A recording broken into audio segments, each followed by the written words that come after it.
Hi అండి. ఈరోజు మన వీడియోలో పొయ్యి వెలిగించే పని లేకుండా సింపుల్‌గా చేసుకునే ఒక హెల్తీ లడ్డు. ఈ లడ్డూలో కాల్షియం, ఐరన్, ఫైబర్, ప్రోటీన్స్ అనేవి ఉంటాయి కాబట్టి హెల్తీగా బరువు తగ్గాలనుకున్న వాళ్ళు, షుగర్ ఉన్నవాళ్ళు, ఎదిగే పిల్లలు ఎవ్వరైనా గానీ కమ్మగా తినేయొచ్చండి. ఇది చేయడం చాలా సింపుల్ అండి. అలా చేసుకొని ఇలా తినేయొచ్చు. మనం ఒక్కసారి చేసి పెట్టుకున్నామనుకోండి 20 రోజులు నిలవుంటాయి. మరి లేట్ చేయకుండా లడ్డూలు చేసేద్దాం రండి. లడ్డూలు చేయడానికి నేను ఇక్కడ వేయించిన శనగల్ని తీసుకున్నానండి. నేను ఫ్లిప్కార్ట్లో ఆర్డర్ పెట్టానండి. ఆర్డర్ పెడితే ఇలాగా పొట్టుతో ఉన్న శనగలు వచ్చాయి. మనకి పొట్టుతో ఉన్న శనగలే తీసుకోవాలని ఏం లేదండి. మనం పొట్టు తీసేసి ఉంటాయి కదా శనగలు, అవి తీసుకోండి. మనకి చేసుకోవడానికి సింపుల్గా ఉంటుంది. ఈ పొట్టు ఇదంతా తీసే పని లేకుండా. ఇవి వెయిట్ ప్రకారం అయితే 200 గ్రామ్స్ అండి. ఇప్పుడు వీటిని పొట్టు తీసుకుందాం. మీరు అడగొచ్చు, అక్క పుట్నాల పప్పుతో చేసుకోవచ్చా అని. మనం పుట్నాల పప్పుతో చేసుకోవడానికన్నా కూడా మనం ఈ శనగలతో చేసుకుంటే మన లడ్డూలు అనేవి టేస్ట్ చాలా బాగుంటాయండి. మన ఈ శనగలకి పుట్నాల పప్పుకి రుచిలో చాలా తేడా ఉంటుందండి. కావాలంటే మీరు ఒకసారి చెక్ చేయండి. మీరు పుట్నాల పప్పుతో చేసుకోవాలి అనుకుంటే వాటిని కొంచెం డ్రై రోస్ట్ చేసేసి బెల్లంతో చేసుకోండి. సేమ్ ఈ ఖర్జూర పండు వేయకుండా బెల్లంతో చేసుకోండి, చాలా బాగుంటుంది. మనం ఇలాగా డ్రై ఫ్రూట్స్ వేస్ట్ చేసేటప్పుడు ఈ శనగలు అయితేనే రుచిగా ఉంటాయి.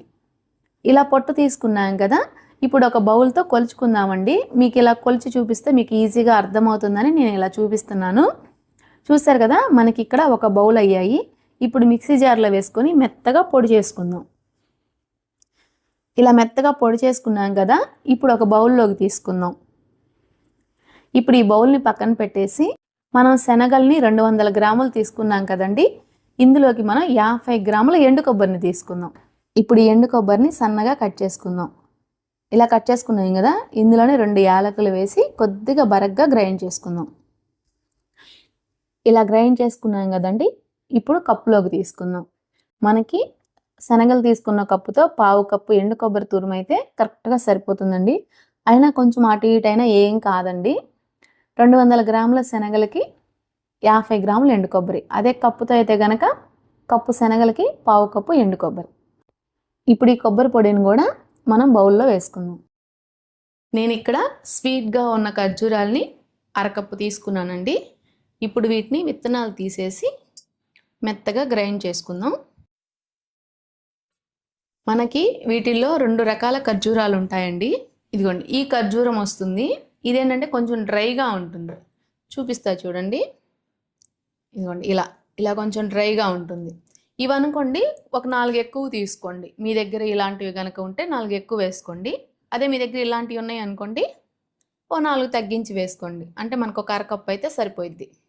మీరు బండి మీద షాప్స్లో ఉంటాయి కదండి, ఖర్జూరం ప్యాకెట్స్ ఉంటాయి కదా, అవనేది అస్సలు వాడకండి. అవి పంచదార పాకం, బెల్లం పాకం వాటితో బాగా నానబెట్టేసేసి అదే ఊరబెట్టేసి మనకు అమ్ముతారనమాట వాళ్ళకి వెయిట్ కోసం. అవి అస్సలు తినకూడదండి. ఇవి అనుకోండి మనం రోజు ఒక 10 అలా తిన్నా కానీ, ఉట్టివి తిన్నా కానీ మనకి బాడీలో నీరసం అనేది రాకుండా ఉంటుంది. హెల్త్కి కూడా చాలా మంచిదన్నమాట. మనం ఖర్జూరం తినాలి అనుకుంటే ఇలా ఉండే ఖర్జూరాన్ని తీసుకోండి. మొత్తం ఇలా ఒలుచుకున్నాం కదా, ఇప్పుడు పల్స్ ఇచ్చుకుంటూ గ్రైండ్ చేసుకుందాం. మనం పల్స్ ఇస్తూ గ్రైండ్ చేస్తే మనకి ఇలా మెత్తగా అయిపోతుందండి. చూసారు కదా, ఇప్పుడు ఇందులో వేసుకుందాం. ఈ పుట్నాల పొడి, ఈ ఎండు కొబ్బరి పొడి, ఈ మొత్తం ఈ ఖర్జూరం పేస్ట్లో కలిసేటట్లు కలుపుకుందాం. కొద్దిగా ఇలా ప్రెస్ చేస్తూ కలిపామంటే చక్కగా కలిసిపోతుందండి. ఇలా కలుపుకున్నాం కదండి, ఇప్పుడు ఇందులో 2 టేబుల్ స్పూన్లు నెయ్యి వేసుకుందాం. మనం కొద్దిగా అలా ఒక 2 టేబుల్ స్పూన్లు నెయ్యి వేయడం వల్ల మనకి లడ్డు చక్కగా వస్తుంది. అంటే లడ్డు చుట్టుకోవడానికి చక్కగా వస్తుంది. మనకి మంచి ఫ్లేవర్ ఉంటుంది. అందుకు కాబట్టి నేను ఒక 2 టేబుల్ స్పూన్లు వేసానండి. మనకు వద్దు అనుకుంటే చక్కగా అలా కూడా చుట్టేసేసుకోవచ్చు, ఏం ప్రాబ్లం లేదు.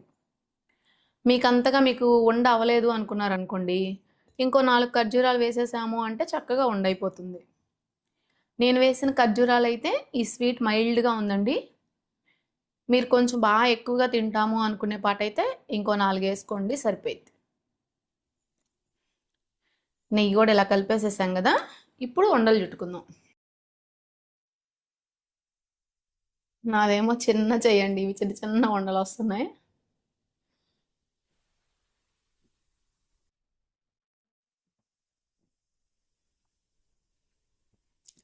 చూసారు కదా, మొత్తం ఇలానే చుట్టుకుందాం.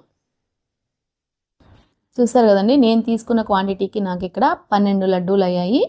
మరి మీరు కూడా నేను చేసిన పద్ధతిలో ఒకసారి చేసి అది ఎలా వచ్చిందో కామెంట్ సెక్షన్లో చెప్పండి. ఈ వీడియో కనుక మీకు నచ్చినట్లయితే ఒక లైక్ చేసి షేర్ చేసి మన ఛానల్ని సబ్స్క్రైబ్ చేసుకోండి. Thank you.